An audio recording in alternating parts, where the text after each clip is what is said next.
Përgatitjet i bëjnë deri në sekondat e fundit, pasi seanca u thirr vetëm për këtë çështje.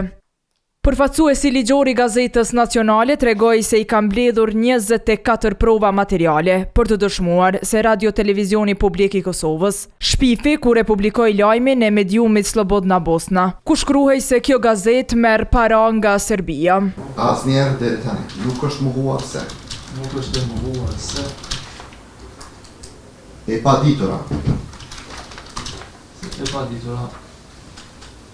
Me datën 22/07/2024 ka përmendur emrin e paditëses nacionale.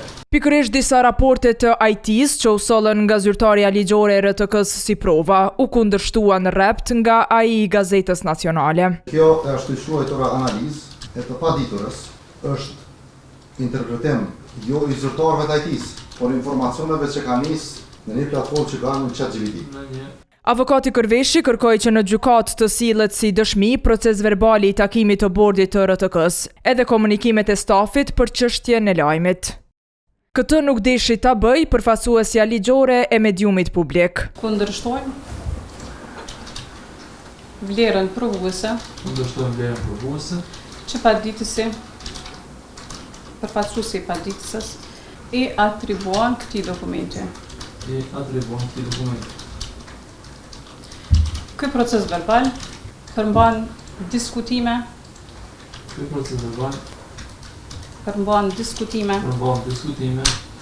Dhe qëndrime të ndryshme. Të pjesëmarrësve në mbledhje.